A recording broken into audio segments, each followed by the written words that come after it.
of judgment, and it will come, he says, like a thief. What does he mean by that? It'll be a surprise arrival, a surprise break-in, if you will. Sudden, unexpected, disastrous to the unprepared. And the verb, by the way, has the force of a present tense. It could be read this way: the day of the Lord will have arrived like a thief. We don't know when. No one knows the day or the hour. It's not for us to know that. But all generations live in the sense that it could come at any time. And so Peter says it's coming. It's inevitable. Then he describes its character. Look at verse 10. In which, when that day comes, the heavens will pass away with a roar. This is such a dramatic picture. It reminds me, and perhaps you, of our Lord's teaching back in Matthew 24. It says, heaven and earth will pass away. Those are the words of Jesus. Heaven and earth will pass away. In Luke 21:33, the same thing is said. In Mark 13:31, the same thing is said. We find in the book of Revelation more detail about that. Chapter 6 of Revelation, verse 14, the sky was split apart like a scroll when it was rolled up, and every mountain and island were moved out of their places, the whole earth and sky in upheaval. The stars of the sky, verse 13, fell to the ground like a fig tree casts its unripe fruits when shaken by a great wind. The sun becomes black as sackcloth made of hair, and the moon becomes like blood. The heavens just completely begin to disintegrate. What does he mean by the heavens? The physical, visible universe, the vaulted expanse, the sky with all the things that are in it. In the primitive Hebrew, they didn't appear to have a concept or even a word for universe. They simply spoke of heavens. But here it means the whole universe will pass away. Please note it. It is not by man.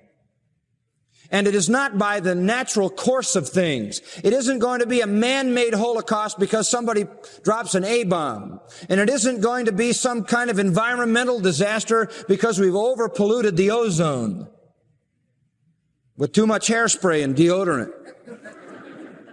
It isn't going to be that. It's going to be the intervention of God. God is going to destroy it. The whole universe is going to go. Some people have tried to assign this event to the end of the tribulation before the millennial kingdom. That's not possible because you have the destruction of the entire universe. In fact, in Isaiah 34:4, it says, all the hosts of heaven will wear away. The sky will be rolled up like a scroll. All their hosts will also wither away as a leaf withers from the vine. Can you imagine if you unroll a scroll and let go of it, it just rolls back up. The whole universe just rolls up. It does it with a roar. Interesting word. The word is roidzadon. It's an onomatopoetic word, another one of those words that sounds like its meaning. It means with a whizzing, with a whistling, or with a crackling sound of objects being consumed by flames. The noise will be absolutely deafening. The roar of a fire that is unlike anything you can ever imagine as the whole of the universe goes up in some crackling, whizzing, furious flame. We are clear on that because of what Peter has already told us. Verse 7, the present heavens and earth are being reserved for that final fire on the end day of judgment. God is going to bring a fire that literally burns up the whole universe. And then he says, and the elements will be destroyed with intense heat. The elements, stoicheia, literally means that things in a row, like letters in a row or numbers in a row, basic things. Applied to the material world, it means the elements, the basic elements that make up chemical composure of the universe. The components into which matter is ultimately divisible, even further down into atomic structure. Down to the very elements that make up the universe, the atoms, the neutrons, the protons, the electrons. They're going to be dissolved, to be literally luo, destroyed.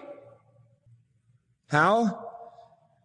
With intense heat, furious heat, beyond anything we could ever imagine. We talked about that in our earlier study of verse 7. How that even now the core of the earth is a ball of fire, as well as all the balls of fire that exist in the sky, stars and suns. This whole universe once went up in water, if you can say it that way, and it's going to go up in flames in the future. He says in verse 10, and the earth and its works will be burned up. The heaven's going to go, and so's the earth. The whole of the physical, natural earth as we know it, with its whole ecosystem and social system, will be consumed. Now, this is an amazing thing. This is something that is beyond description. Somehow, the Lord protects His sheep through that whole thing, those who belong to Him, through that devastating, final, ultimate Holocaust, and takes us into the new heavens and the new earth. Now, some of you are saying, well, now, wait a minute. Doesn't the day of the Lord come at the end of the tribulation? Yes. But aren't you describing something that happens at the end of the millennium before the new heavens and the new earth? Yes. Because it says in verse 13, we're looking for a new heavens and a new earth. But you say, wait a minute, I know a little prophecy. Isn't there 1,000 years between those? Yes. You say, well, then does the day of the Lord last for 1,000 years? Not really. The day of the Lord has a component that occurs at the end of the tribulation when Jesus comes at the end of the battle of Armageddon and consumes the wicked. And the day of the Lord has another component at the end of the millennial kingdom. But don't be troubled by that, because verse 8 explains it. With the Lord, one day is what? 1,000 years. And the day of the Lord is just one day with Him. Though from a human viewpoint, there's a 1,000-year interval between phase 1 and phase 2. With Him, it's one day of the Lord. One day of the Lord. And in that final moment, the whole solar system and the great galaxies will be abolished. All the elements which make up the physical world will be dissolved by heat and utterly melt away. It is an astonishing picture that really is the final act of God to destroy the remaining ungodly who have accumulated during the millennial kingdom. He destroys those on the earth at the coming of Christ at the end of the tribulation time. Then the 1,000-year kingdom, people will be born who will reject Christ. An innumerable number of people will fight against God. Satan will be released at the end of the 1,000 years and lead a rebellion against the Lord. And God will come in ultimate